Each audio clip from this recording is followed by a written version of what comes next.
Welcome to my AMA for February 23, 2023.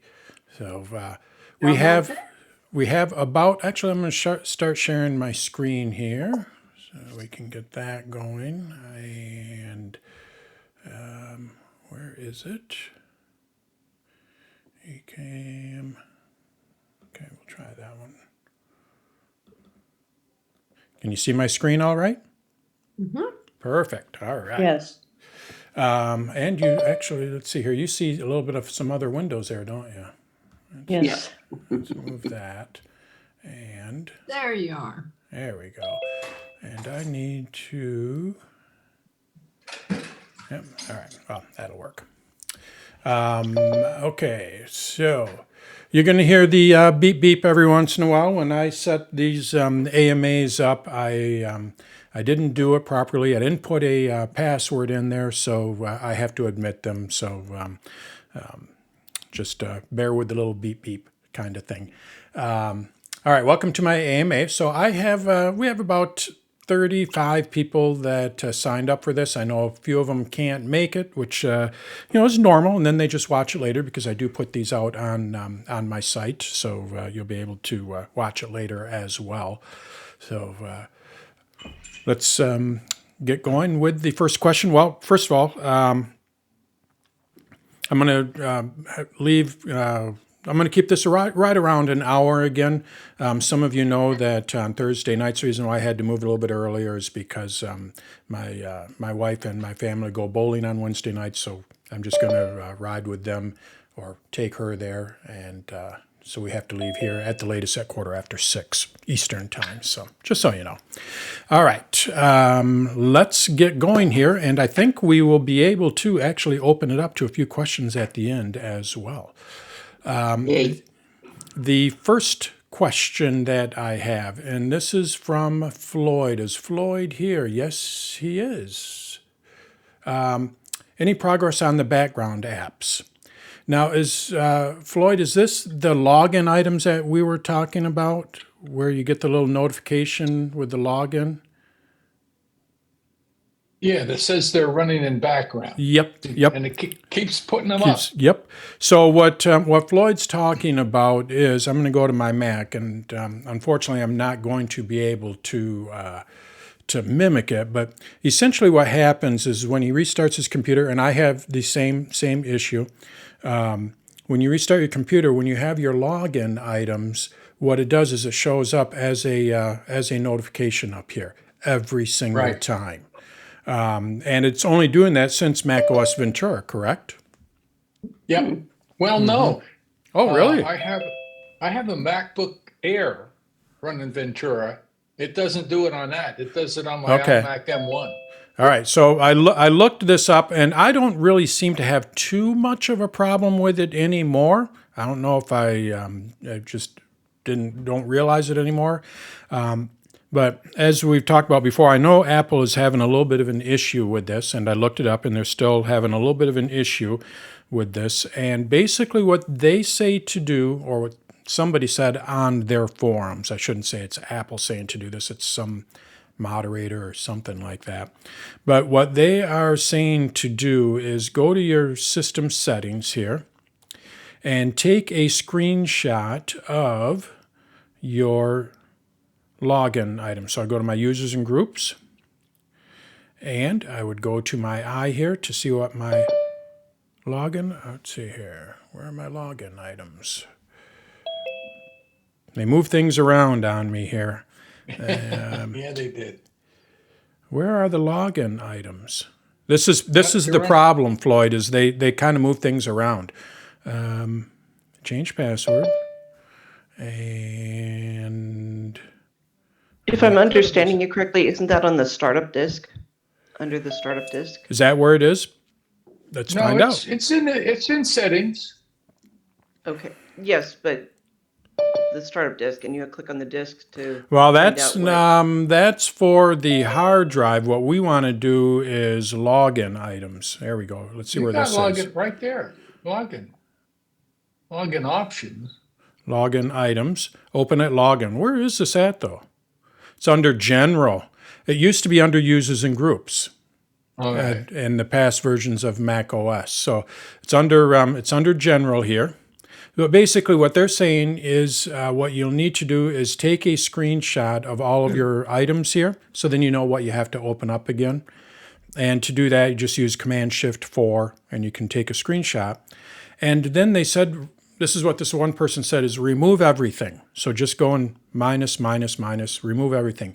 Then add them in one at a time and restart your computer. And you're going to find out that one of them, or this person said you'll find out one of them is causing the problem. And then hopefully what it'll do, by adding them back in one at a time, it will go and fix the issue. And people have said that seems to work. Seems a little strange, but We'll see. yeah. The only other thing I can think of is make sure that you're running the latest Mac OS. Are you running 13.2? 2, I think. Okay. Yeah, something like that. Yeah. Yeah, 13.2.1 I think is what they're up to now. But it hasn't been doing it for me for a while. Excuse me, a while now. So I wonder. I don't know. But try that. That's what I found with that, and let me know if that works or not, and then we can keep going. So, all right. The next question is from Mark, and what he is asking is there any way to speed up? Oops, I'm trying to move my window here. Speed up iCloud syncing for his notes. So what he does is he keeps notes on his Mac and another device, could be an iPad, could be an iPhone, and it doesn't sync right away sometimes. So he's wondering what you can do.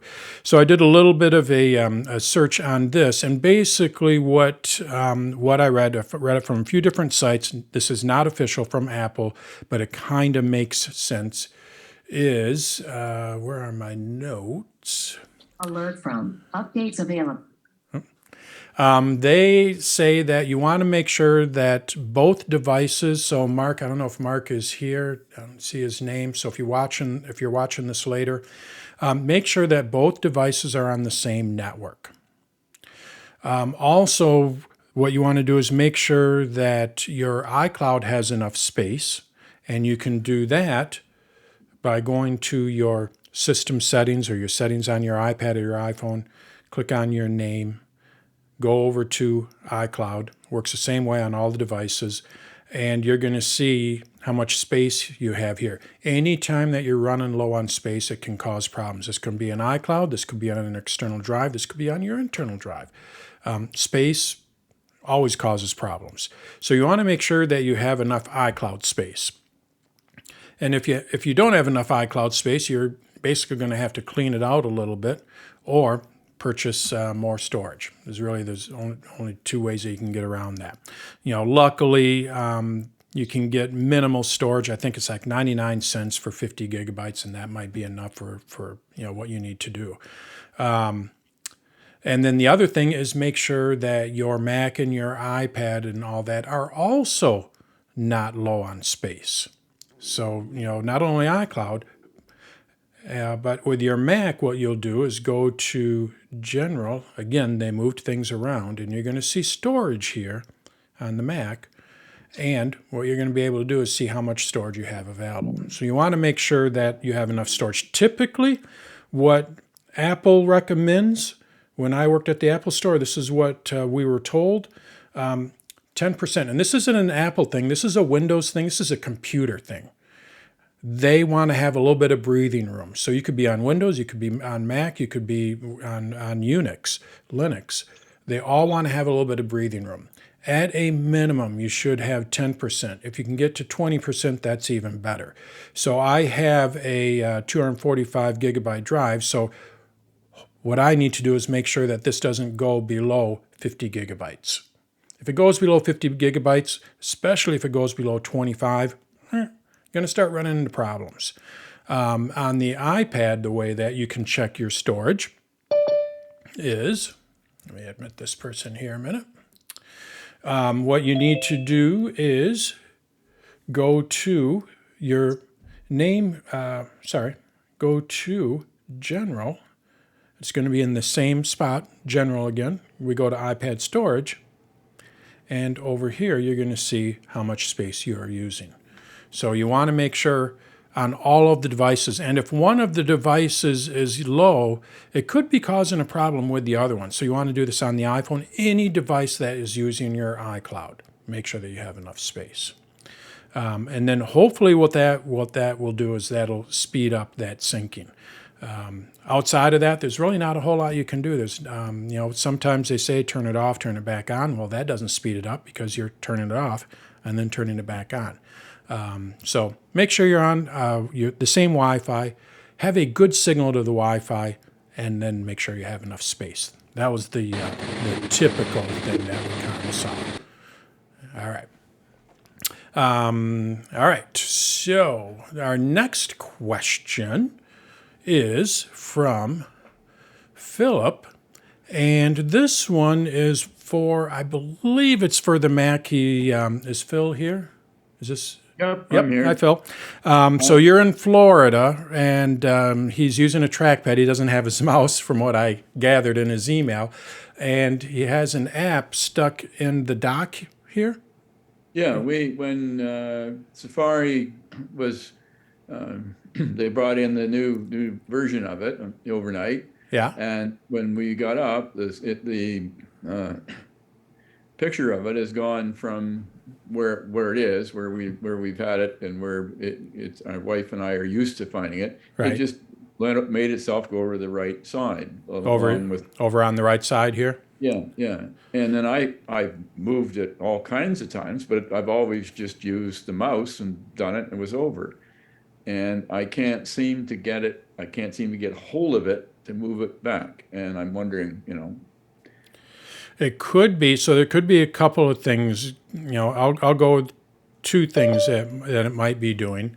And one of them is that the Safari, I don't know, you're moving it, so it wouldn't be that. Okay. I'm going to go with this one here.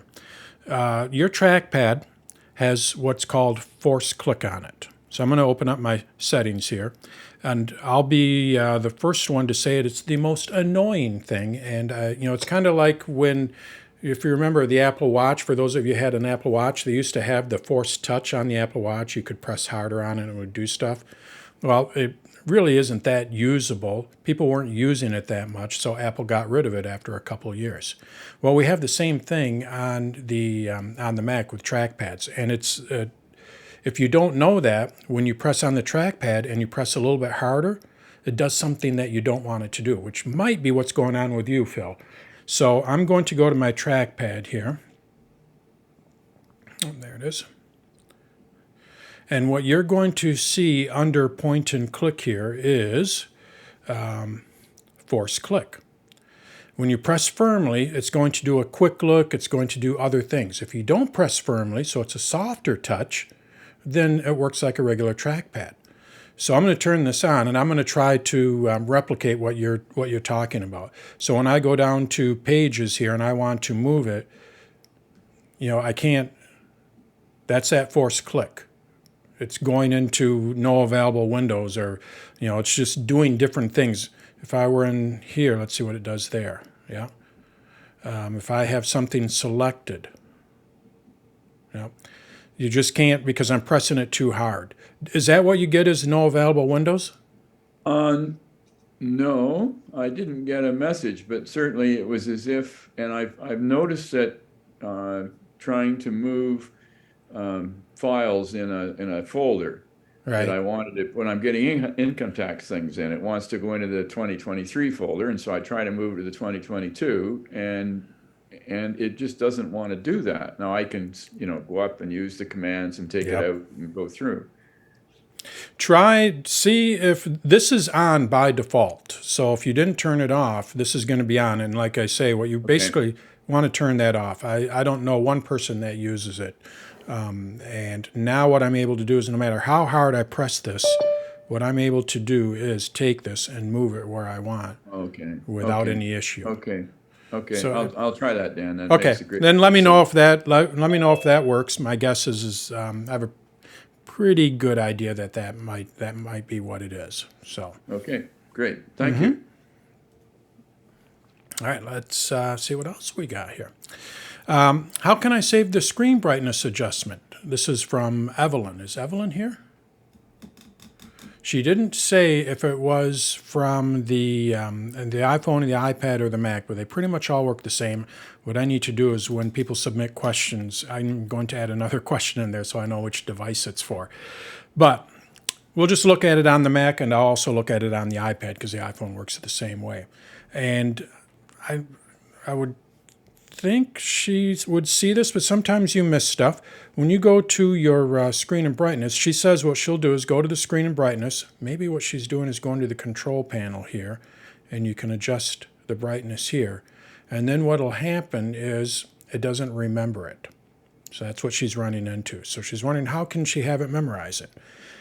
Well, if you go to displays, what you're going to see here is the brightness, but also, by default, there is an automatically adjust brightness. So I could turn this up. She wants to have it as bright as possible.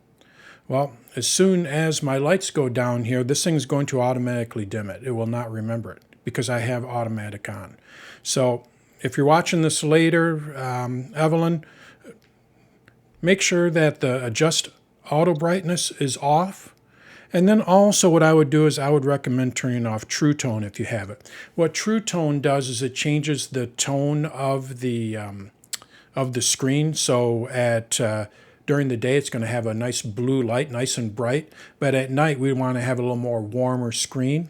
So it's going to be a little more yellow, a little more pleasing to us because our incandescent lights or our new LED lights are the more warmer colors. So the screen will automatically adjust. Well, if she has it as bright as possible, it could be a combination of both of these just kind of messing with the brightness. So what I would do is I would recommend turning both of these off and just kind of seeing if it gets it where she wants, and then she can go and turn these back on or turn True Tone back on because it is a nice feature. Let's see what this looks like on the iPad. So get my text out of the way. What we need to do is go to our display and brightness here. And again, we have our brightness and we have our True Tone, and we do not have automatically adapt display based on ambient lighting. Colors appear. That's the True Tone. I do not see where the iPad adjusts itself. Maybe it's because it's an older iPad, but some of the iPads will have automatically adjusted brightness, I believe, and the iPhone does too. So this is an older iPad, so it might not have it. But that's where it'll be, just like on the Mac. Display and brightness, iPhone will be in the same spot. So hopefully that will fix Evelyn's issue. All right. We are just rolling through. I am going to have plenty of time for Q&A. Next one. This is from Gerald, and can I get rid of the hide my email dialog box? So he was talking about my site, so I'm going to go to my site here so you can kind of see it. But it's not anything that I added. It's any site where you log in. When you log into a site, what you are going to have the option to do is use hide my email. I don't have it on here. With hide my email, it's a nice feature, but if you don't use it, it kind of gets, you don't want to use it. So they have to click that off every time that they don't want to use that. I'll explain what hide my email is here shortly. But the short answer for Gerald is no, you can't. You can't turn that off individually. So it's either on or it's off. And the way that you can I should clarify. You can turn it off, but the only way to turn it off is if you turn autofill off altogether, so you lose everything. So what I would need to do is go to my Safari preferences here, or settings, autofill, and I would turn this off, and then it would no longer ask me to use hide my email. But then it wouldn't use autofill either. So there's really not a a way you can turn just that specific feature off. So what is Hide My Email? Well, basically what you can do with it when you sign up for an email or anything like that, you can use Hide My Email. What Apple will do is it will create just a random email address for you. And then as far as whatever you're signing up for, that is the email address that they know you by. Any emails you get from that specific place or business or whatever are going to go into your normal email box. Like in my case, it would go to danwasink@mac.com, but it might be just some random. And the idea behind that is what you can do. I'll just go to iCloud here. You can go into iCloud, and I should create a lesson. I have a note to create a lesson on Hide My Email, so I'll work on that. Because it is a nice feature, and I think they made it a lot easier to use. It was kind of buried before. But you're going to see Hide My Email here. And there, so this here is like a political newsletter that I signed up for. And we all know how those political newsletters share all those email addresses and things like that. So let's just say that all of a sudden I'm getting all kinds of political newsletters from whoever I signed up this for and from everybody else because this specific organization shared it. Well, all I have to do is just go in here and turn it off, deactivate it, and anyone that sends an email to that email address, I will no longer get. So it's a great way to sign up for newsletters. Hide My Email is a great way to sign up for newsletters because you can just turn them off. You know, if all of a sudden it's like, I don't want those anymore, that's too much. Just deactivate it. You will no longer get any email because that email address is deactivated. Unfortunately, it doesn't work for all of us that have had the same email address for several years and we've signed up for different newsletters. We can't do anything about those past newsletters, but going forward, when you sign up for a newsletter, Hide My Email is really a nice feature. Like I say, because basically what you're able to do is block it, if it goes awry, I guess you could say. So that's what Hide My Email is. And basically, when you sign up, like I say, it's not going on my site, but when you sign up for anything, basically, you just click on Hide My Email. Apple will just go and create a random email address. It's pretty simple to do. You'll still get it to your main email address. As far as you're concerned, still going there. But what you can do is go and deactivate just that specific email. So it's a nice feature to have. So you can't turn it off, but you can turn it all off. But I would recommend actually maybe embracing it a little bit. I have been slowly embracing it myself. Slowly. I'll be the first to admit that. All right. Cindy has this question. I had to look this one up. So she has a note that pops up on her iPhone when she is in Safari. Actually, she didn't realize that it was whenever she's in Safari after I found out what it was. I know exactly what's going on, and I can mimic it. So I'll show you what's going on, Cindy, and basically how it happened and how you can get rid of it. This is all part of Apple's new Quick Note feature. So I'm going to go to my iPhone here. We'll get rid of the little pop-up or screen there. And I'm at Apple, and if we look here, you're going to see, is my cursor working here? Yep. You're going to see that we have this little arrow, this little caret pointing to the left. This is what she sent me a screenshot of. And when you tap on it or pull it out, it's a little note. And it's whenever she goes to this website. If I go to a different website, it's not going to be there. So I'm going to put that away, and we're going to go to a different website. You're going to see it disappeared. Now let's go back over to Apple. And there it is again. So what is this? This is what Apple calls a quick note. What you are able to do is create a quick note in the Notes app. And if you do it from within Safari, it creates a link to that web page.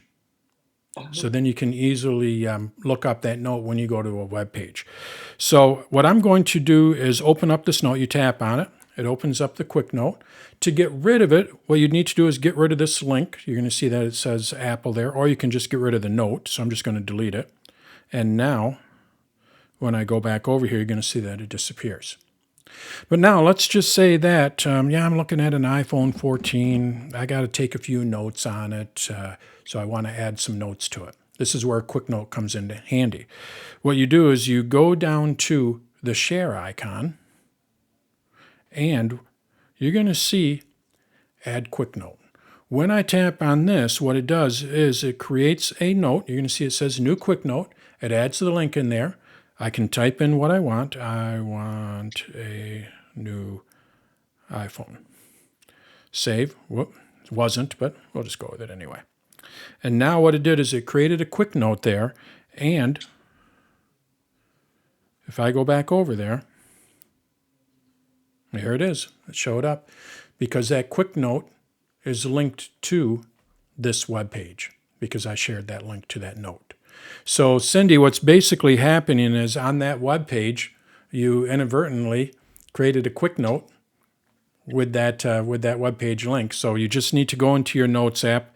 If you go to your Notes app, you're going to see, when you go to all your folders, up at the top, you're going to see Quick Notes. All you have to do is just go and tap on it, delete the one, and it will no longer show up. If you want to keep the note, what you can do is move it out of the Quick Notes. If you move it out of the Quick Notes, what it'll do is unlink it from the website, but it'll still be a note. So what I can do is I can open this up and move the note. We're just going to go to Notes here. So now it is no longer a quick note, but it is in my notes. There it is at the bottom. So now when I go back over to Safari, you'll see that that note is no longer there. So it's that little quick note feature. This is available on the Mac, iPad, and iPhone, and it basically has the same behavior across all the different devices. So if you're, it's great for when you're looking at a website and you want to keep notes on something. You can go to the note, tap on the link, it'll open up the website, or you can go to the website, and then the note will pop out, and you can tap on the note to read the note. And if you don't want it to do that, just move it out of the quick notes or delete it altogether. So that is what you're seeing, Cindy, when you see that. So, all right. What else do we have? This is from Peggy. And Peggy, I think if I'm reading this right, she has like 105, she kept notes or something from your 105-year-old grandfather several years ago or something like that. Anyway, she has a lot of photos, and basically she wants to know the best way of trying to store these so she can make a movie out of an iMovie. Do I have that right? I pay for 2 terabytes Okay. of storage, and it's full. It's full. Okay. And I have a lot of projects. I take a lot of photos and videos. Okay. You You can purchase up to you can purchase another 2 terabytes of storage. Just 2 so you know. terabytes is the maximum. Well, what you'll do is, let's see if I can do this. Go to my Mac, get rid of my little screen there. I might not be able to show you on here, so let me take a quick look here. iCloud. Yes. All right. Hold on here a quick second. And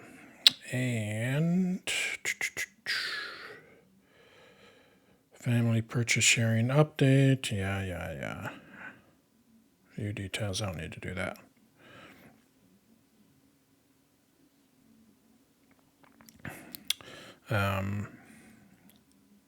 Family. Come on. Subscriptions. Nope. I'll show you here shortly once I find it. Name. And iCloud, manage. Because I use the 2 terabyte as well. I have the same plan. Okay. So I'm going to plug in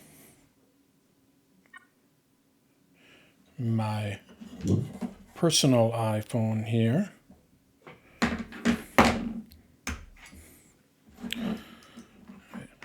Let me make sure that it shares it. Dink. Give me a minute. And iPhone. So where is that screen? And the iPhone, there it is. And we will go with iPhone. There we go. Okay. Don't worry about the it's the looking of it there. But you're going to see, so I have the, if we look here, you're going to see that I have the 2 terabyte plan, just like what you do. Well, if you tap on this, oops, I didn't want to do that. If you tap on it, what you're going to see is you can purchase another 2 terabytes, so your total storage will be 4 terabytes. Oh, I was under the impression that 2 terabytes was. Nope, you can, higher. and that might be with, like you said, if it's all the videos and all that, videos, they can be a monster. That might just be what you need to do. I was thinking you can move stuff to a separate hard drive, but then you're not going to have easy access to it. Well, I've already worked with an Apple support person, and I've got everything is on an external hard drive, but I was told that if I wipe out the iCloud content, that when I want to work with that material, it's not going to be structured the way Yep, exactly. I set it up. Mm-hmm. So I'm going to have trouble finding stuff. Yep. So instead, I'm now creating folders in movies and exporting the originals and then deleting it from iCloud. And then I was told I could work with the images that are in the movies folder, which I think are I think they're being stored right on my hard drive, my Correct. internal hard drive. Typically where they're stored, yes. Yeah. So now I'm limited by the storage on my MacBook Pro doing that. Yeah. So I'm kind maybe of stuck between a rock and a hard place. I don't want to have to pay $20 a month for Right. my photo and video hoarding behavior. well, it's only $10 a month for another 2 terabytes, so it's not, it's not double. But I'm already paying 10, so Yeah. so it's going to be 20, right? If Yep. I buy another. Yeah, that it will. So yeah, All right. that's probably the only solution that I can think of. That kind of stuff. All right. Yeah, I just really wanted to ask you if I wanted a second opinion whether the photos and videos that I saved on my hard drive, my external hard drive, are indeed going to be problematic for me to work with. They will if you don't have that hard drive. They can be, yes, absolutely. So they're not saved in albums. They're not grouped in albums the way I created on iCloud. Right. Well, are they they're just in folders? They're not in any kind of structure or anything like that? Well, Or, I mean, so they're not in the Photos app. They're just in folders. Do I have that right? I've created a lot of albums that I move or copy photos and videos into so I can, group together what I want. If you're used to working them in a typical folder hierarchy, you can use them on an external drive. You just have to make sure that that drive is plugged in whenever you work in iMovie or anything like that, because if it's not plugged in, it's not going to find those movies, and then you could run into problems. Right. So that's where you run into the problem, because it can't find them. All right. Well, I haven't gotten that far yet. I'm still trying to free up space on my iCloud because I'm not going to be able to do anything. Right. I'm at 2 terabytes of usage. So. Yeah. I mean, the only other thing I can think of is you could go with an external drive and the older files, move them off of iCloud Drive if you're not using them anymore, kind of, so then you'd have basically two different two different bins, or however you want to call it. Ones that you're working on, those can be in iCloud. Ones that you're not, like I have some old movies that I do not have on my hard drive because they're on an external drive, and then basically what I'm able to do, if I need them, I can go and get them, but I don't need them sitting on my computer. I don't need them in iCloud because I'm not going to access them. But if it's a project that you're working on, put those in iCloud. So you could take, basically archive the stuff that you've already done. Yeah. That would be a way to free up space. I was just trying to find a quick way. There's no Yeah, quick way. no, there's no quick way. Yep, exactly. Thank you for taking my question. Yeah. Excuse me. All right. I think I rolled right through those. Okay, then I have a question related to what Peggy said. All right, go for it. You obviously know my situation. But anyway, I was with Apple guy on Saturday regarding issue, and I was talking to him about iCloud Drive, and he kept saying, I said, I'm paying for the 2 terabytes, the $2.99 a month. Mm-hmm. And he said, well, iCloud is not meant to be a storage place. I thought, wait a minute. I thought, it's a basket for storage. So I said, so what do you recommend? He Yeah. said, well, What did he say? External hard drive or flash drive or a USB stick. He says, like you can save space like cleaning out the fridge. So I guess, there are, I know. I went online before that. I found 1 or 2 other guys' stuff, and they are saying it's for storing. It's like a basket. You're storing everything in. Basket or a bin or yeah. Right, exactly. So, getting conflicting stories. Well, we all have our opinions on it, and some of us are some people are a little older school, and they do the hierarchy and put them on an external drive, and the younger kids of these days do everything in the cloud. At the school, everything is in Google Cloud for those kids. So I am on the bandwagon with the kids. I look at iCloud as another drive, and I have my stuff, and I have tons of stuff. I have a terabyte stuff, and not as much as Peggy, but I have a terabyte in my iCloud drive, and I never even worry about it. Okay, well, I didn't even argue with him. I just thought, because he was helping me with some other stuff and whatnot, it's like, okay, I'll just, The only thing I can think, take it for what he said. Right. Yeah. But Dan, I have a question. Go. There's iCloud and iCloud Drive. They're 2 different things. They are. Mm-hmm. So iCloud Drive is like Dropbox, and it's cloud storage. It is not a backup, but this is where it gets confusing. Is the iPhone backs up to iCloud, not to iCloud Drive, but it backs up to iCloud. So it gets a little murky. But my guess is this person has probably been on computers for a long time, and he just is of the old school of put everything in the drive, in external drives, and that's how I was probably about 4 or 5 years ago. But I've learned to trust the cloud, but there's a trust there, But I'm telling you, all businesses do it, the schools do it, and you don't hear any issues with it, And that's why I was initially resistant to iCloud or whatever, because I didn't know about it. I didn't know really, and I didn't trust it. Yeah, no.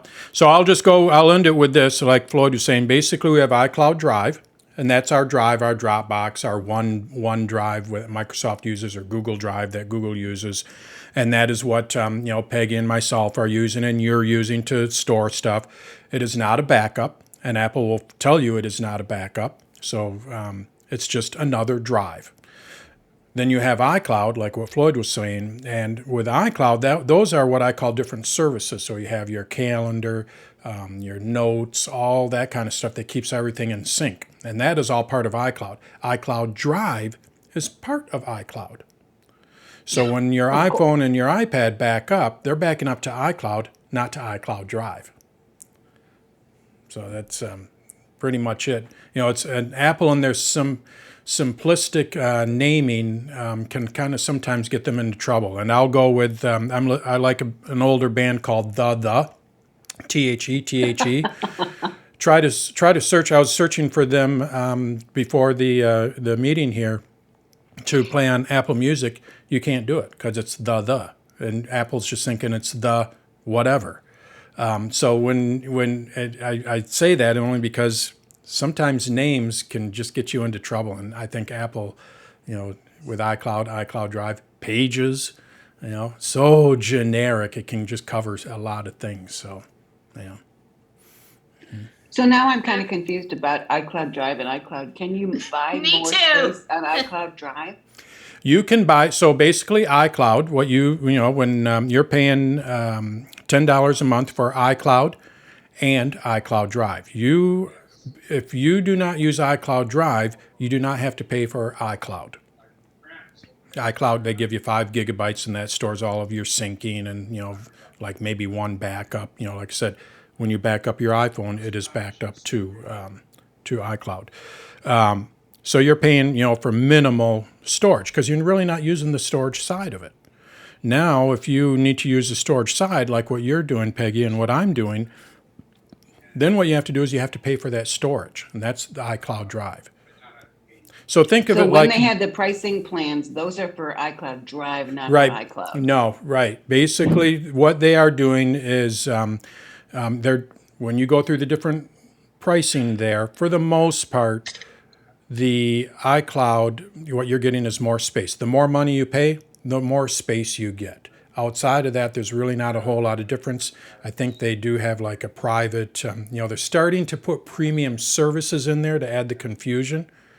So, that further can confuse things. But for the most part, just think generally speaking, iCloud handles your calendar, your contacts, all that kind of stuff, your iPhone backups, your iPad backups.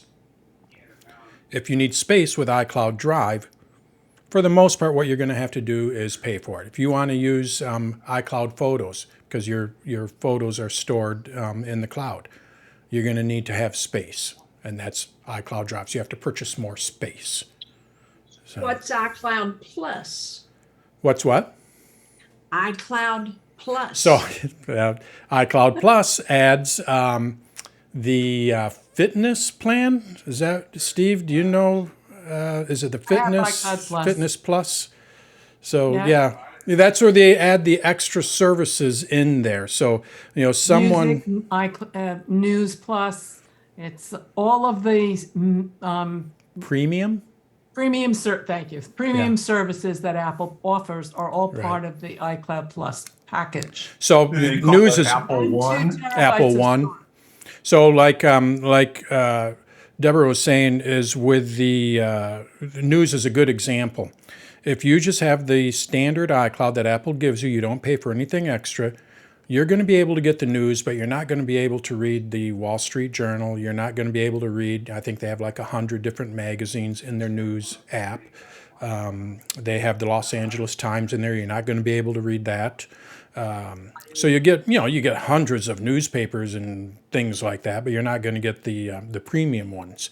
So when you add more storage, let's say you go to the 50 gigabyte or the 100 gigabyte or the 2 terabyte, like what we have, in addition to giving you space, what Apple is also giving you is access to the LA Times through the News Plus. So those are those added, those premium services, Fitness Plus, depending on what you have. So yeah, Apple TV Plus or whatever their Apple Plus TV thing is. Oh, do I have Apple Plus TV now because I pay for 2 terabytes of storage? Let's see. Steve put a link in. Let's take a I look thought I at would that. have to subscribe to Apple. I think. So here, I'll go. Well, here. Let me. I'll pull it up. So latest link I put in the chat should answer that question. yeah, I'm going to pull that up. Thanks, Steve. Uh-huh. So but it's on a different computer. So give me a minute here, because I think this will explain it. iCloud, Apple One. Then we'll go to my Mac here, and that's not the one that I was looking for.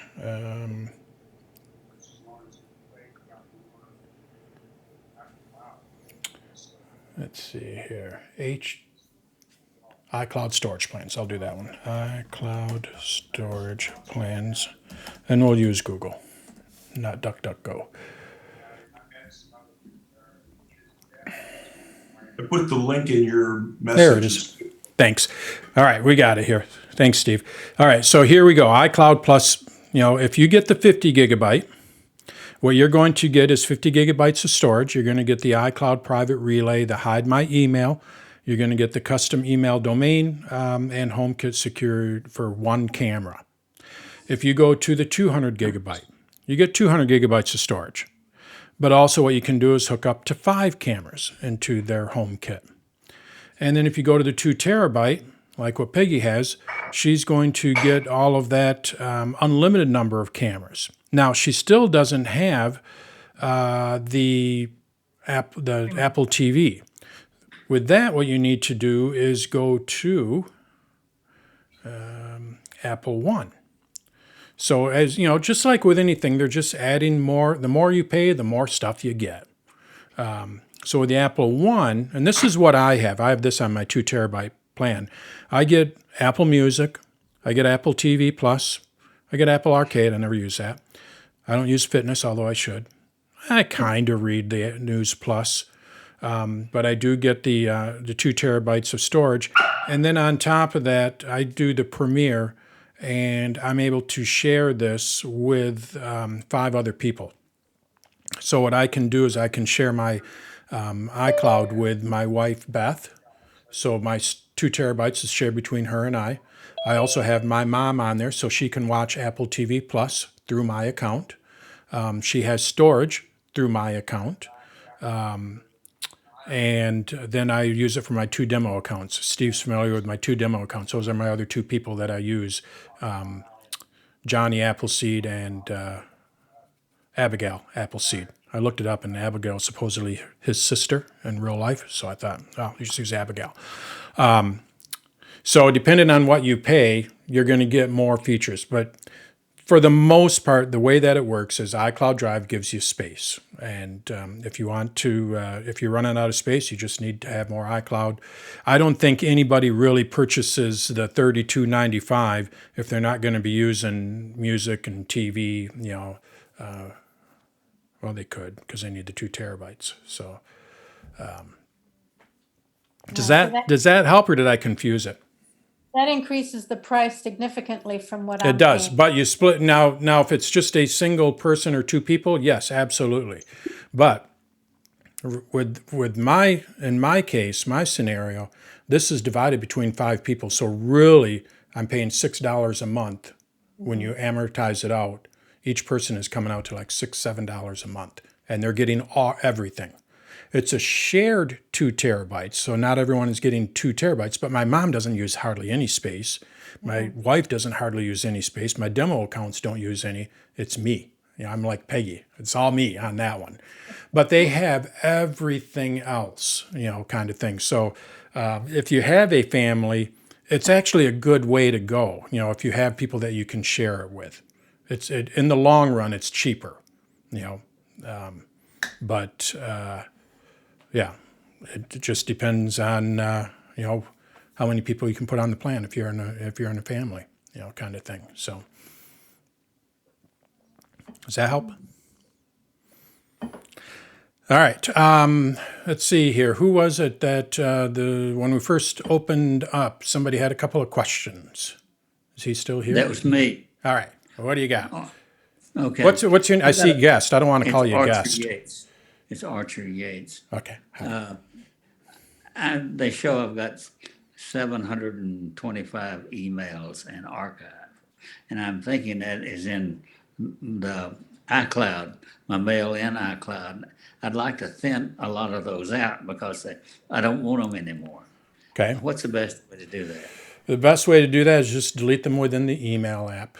So if I were to go to my email app, and emails generally don't take a lot of space. So if you're worried about the space, generally speaking, they don't take a lot of space. But really, the only way that you can delete them out is you would just go to your archive here. Yes. And then you just go and select them and delete them.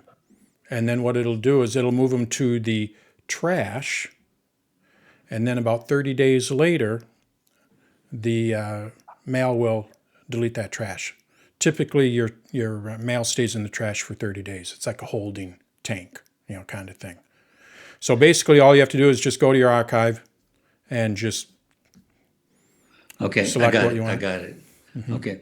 The other question is, you were talking about how in the camera, when you shoot live, it of course records a short video. Mm-hmm. And then the question I have is exactly how can I play that back? I'm playing with it because it's so cold outside. I don't want to. Okay, let me get my iPhone back up and running here. Give me a minute here. Let's see here. This is this one here, and I believe it is camera A. Nope, that's me. B, nope. C, no. D, nope. E. How about that one? Of course, it's the last one, but we got it. All right. So essentially, what you're talking about is what's called live photo. And with live photo, I'm going to open up my get my cursor back over here. I'm going to open up my camera app here. And what you are able to do when you tap on the little icon in the upper right-hand corner, this is the live photo. When you turn that on, it's off right now. It's on now. What it will do is when you tap on the shutter, it's going to take, I believe it's 3 seconds of video. So that's what you're talking about. Then to play it, so I'm just going to do that. Well, actually, I have live photos. I'll just show you. So I go to my Photos app, and if we go to my albums, I have, see all. Where is it? Albums. There we go. Live photos. You're going to see I have live photos here. So here are my live photos. So basically what I did with this one, I'll pick on Beth. This is actually a live photo, and it's a 3-second video of her Dutch dancing. So to play it, what I do is I just tap on it, and it plays that 3-second video. So I'll go to my overhead camera here, if this works properly. So you can kind of see that I'm tapping on it. So there it is. And basically all I'm going to do is just tap, and you're going to see her kick. I let go. Starts at the beginning. In your studio. Yeah, well, yeah, that's right. So I was just, yeah. So I could so I could show him that I'm. So if you tap and hold, there it is, and she kicks, and that's it. That's the 3-second video. So that's what you have to do to play it. So if I go to the next one here, that's Ferris wheel. Tap and hold. You're going to see the lights go. Let go. Goes back. Tap and hold. You can see it going around. Now, you mentioned something about slowing it down to show motion. Yeah, so with live photos, what you can do, you have 3 different effects that you can apply to these live photos. You can loop it, you can bounce it, and then you can do a long exposure. So with loop, this is a good one for loop. Waterfalls are a good one for loop. So basically with loop, what it's going to do is it's just going to loop this. So that's all it does, and it'll never stop. Okay, okay. And then if you go to bounce, it's just going to bounce every 3 seconds. It's going to go back and forth. And there it goes, back and forth. And then to simulate motion, this is the fun one, is long exposure. It works great with light, anything like these lights here, and it works great with water, and I'll show you that one. Now here's a long exposure. It looks like that thing's just spinning around, like we're on the old merry-go-rounds trying to get somebody off of it. You spin it as fast as you can, right? Or with this one, this is Tequantum Falls up in the Upper Peninsula. It's a live photo, so I tap and hold. We can see that it's just a waterfall. Loop is pretty good with this one, just a continuous waterfall. But again, my favorite, great for water features, long exposure. So you can kind of see a nice little wispy. Yeah, that's great. And what you want to do when you take these long exposures, just take a live photo. You can obviously you can all do this post-edit, so you can go back home and turn it into a long exposure. The key to really making this work is try to hold the camera as steady as you can for those 3 seconds. Because what it will do is it's going to try to keep all of the trees here nice and focused, but it's going to blur any motion. So if you're moving the phone, like this, just bouncing it around or whatever, that phone will look at that as motion, and it might just try to, do the effect. So best result is try to hold it as still as possible. And the hidden trick to taking good photos on an iPhone, the volume buttons. Use as a shutter. So basically what I can do is I can just go like this and hit the shutter. Okay. So then when you tap on this, sometimes what you do is you bounce the phone. Right, right. So, but if you hold it like this and just use your finger, works great. It can be used as a shutter. I think it's a volume up button that you use. Okay, I got it. All right. Also, be sure you remove the lens cover. No, yes. All right, we are right on schedule. So I'm going to stop recording here. We got through all the questions, and then we can do just a little chit chat, which I like to do, and then we'll call it a night. So I'm going to do my closing remarks here. Thank you, everyone, for your support and your questions. Next week, I am going to be talking about collaboration between Apple apps. We saw a little bit of this with Freeform. Well, we can do it with a ton of different apps. My wife and I share a grocery list in the Reminders app. So we're just going to kind of take a look at that. You can also share folders in iCloud Drive. So if you wanted to share something with someone else. So we're going to see how all that works, how you can collaborate or share files and things like that using various Apple apps. So that'll be next week. And then, of course, thank you for your support. And I'll stop recording.